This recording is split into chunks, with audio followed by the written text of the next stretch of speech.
اور پھر اس میں یہ کہا گیا کہ اجلاس کو وزیر اعظم کو بھجوائے جانے سائفر کی وزیر اعظم ہاؤس میں وصولی کا اگرچہ ریکارڈ میں اندراج موجود ہے لیکن اس کی کاپی ریکارڈ میں موجود نہیں، یعنی کہ وزیر اعظم ہاؤس میں کاپی ریسیو ہوئی لیکن اس کا اندراج موجود نہیں ہے۔ اب وہی ناظرین کہتے ہیں نا کہ اگر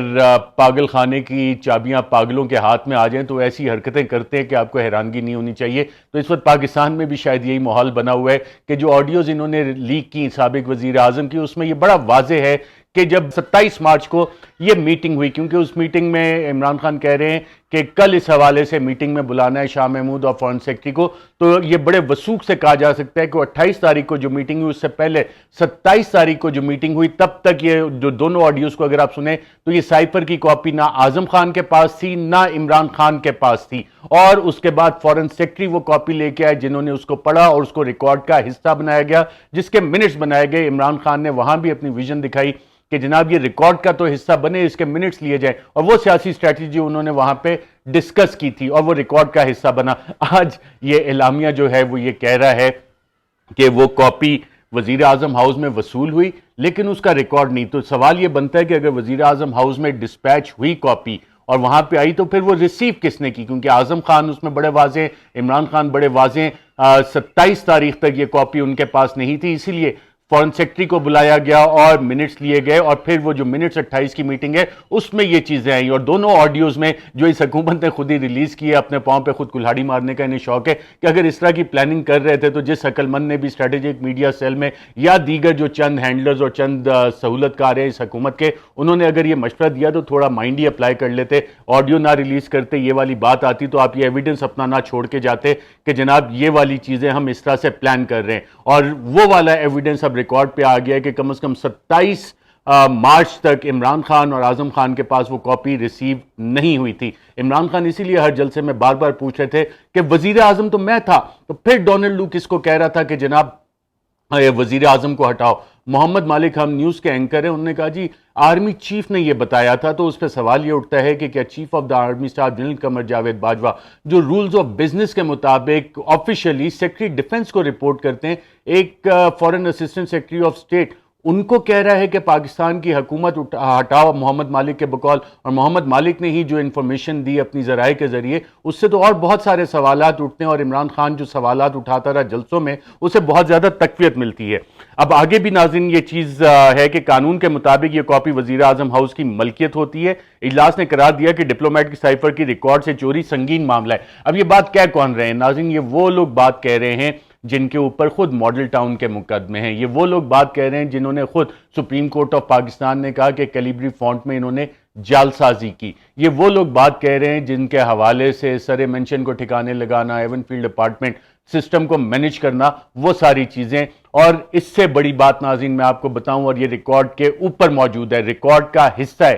اس آج کی کابینہ میٹنگ سے پہلے ریکارڈ کا حصہ ہے کہ سابق وزیر اعظم عمران خان کا میں نے ایک انٹرویو کیا، میں نے ان سے پوچھا کہ کیا آپ کو یہ دھمکی دی گئی کہ اگر آپ نے یہ مراسلہ پبلک کیا، آپ عوام کے سامنے لے کے آئے تو آپ کے اوپر آفیشل سیکرٹ ایکٹ لگایا جائے گا؟ میں نے پوچھا وہ کون تھا، تو سابق وزیر اعظم عمران خان نے اس کا جواب تو نہیں دیا کہ وہ کون تھا، لیکن انہوں نے یہ بات کنفرم کی، ریکارڈ پہ لے کے آئے، اور میرے سوال کے جواب میں انہوں نے بتایا کہ جی ہاں ان کے چند وزراء کو یہ کہا گیا تھا، ان کے ذریعے یہ پیغام بھیجا گیا تھا کہ جناب اگر یہ پبلک ہوا سائفر تو پھر آپ کے اوپر آفیشل سیکرٹ ایکٹ کے تحت مقدمہ چلایا جائے گا۔ تو بالکل اگر یہ کابینہ کی سب کمیٹی اس پہ بھی جانا چاہتی ہے تو اس میں اور بہت ساری چیزیں اٹھیں گی۔ سوال یہ بھی اٹھے گا کہ جو ملک کے صدر ہیں، جو supreme commander of the arm forces ہیں، انہوں نے honourable chief justice of Pakistan کو باقاعدہ طور پہ خط لکھا، وہ صدر مملکت جو کہ ریاست فیڈریشن آف پاکستان کو ریپریزنٹ کرتے ہیں، اور اس میں انہوں نے مطالبہ کیا کہ اس پہ ایک انویسٹیگیشن کمیشن سپریم کورٹ بنائے۔ وہ کمیشن آج کی تاریخ تک نہیں بنا۔ Deputy speaker of the national assembly جس وقت یہ ساری کاروائی ہو رہی تھی اس وقت انہوں نے honourable chief justice of Pakistan کو ایک مراسلہ بھیجا،